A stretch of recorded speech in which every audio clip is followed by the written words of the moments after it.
The Woman in the Red Dress, a Haitian witchcraft story in the shadow of the misty mountains of Basanzim. There was a small village named Kafu-La-Croix.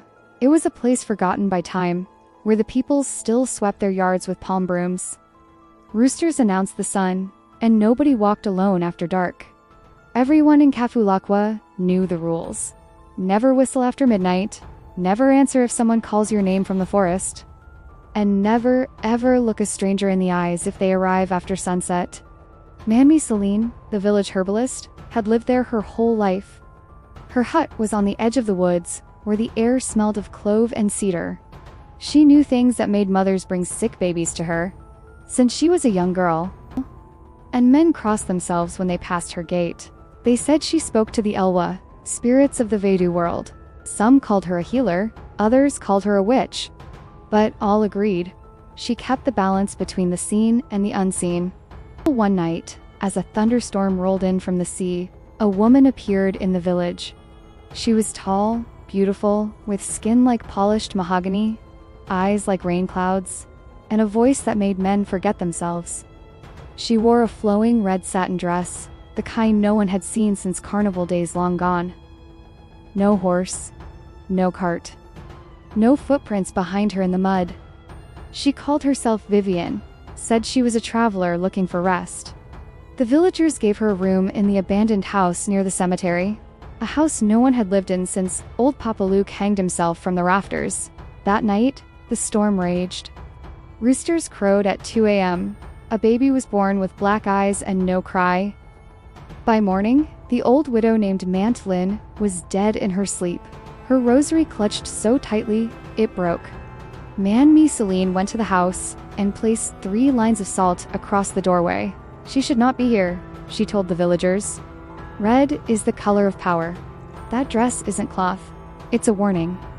But the men didn't listen. Vivian was too beautiful, too soft-spoken. She danced in the market square with bare feet, sang songs in Creole no one had taught her. The young ones followed her like bees to honey, especially Tijo, the fisherman's son, strong, foolish, and hungry for something beyond the sea. One night, Tijo followed Vivian into the woods. He was last seen near the Mapu tree, sacred to the spirits, where people left offerings wrapped in red ribbon. He never came home. The next morning, the villagers found something at the crossroads.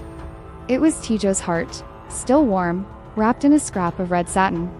There was no blood, no footprints, just 7 feathers arranged in a perfect circle, and the smell of burning rum in the air. Mamie Celine went into the forest alone. She lit black candles and poured salt into the earth. She called upon Papa Legba, the spirit who opens the gates between the worlds. When she returned, her eyes were clouded with ash. "She is not a woman," Celine whispered. "She is something older. A loup-garou, a soul thief, a devourer of men." That night, Vivian was gone. The house was empty, but the walls were covered in handprints. Small ones, large ones, some upside down. A mirror had shattered on its own, on the floor. The red dress, folded neatly, still warm to the touch. And outside, the dogs howled like they were mourning the world. They say she took her skin and flew. Some say she still walks, wearing red, in towns that have forgotten the old ways. In the city now, where the streetlights are too bright to see what shadows follow behind. But Mamie Celine still leaves salt at her door, just in case.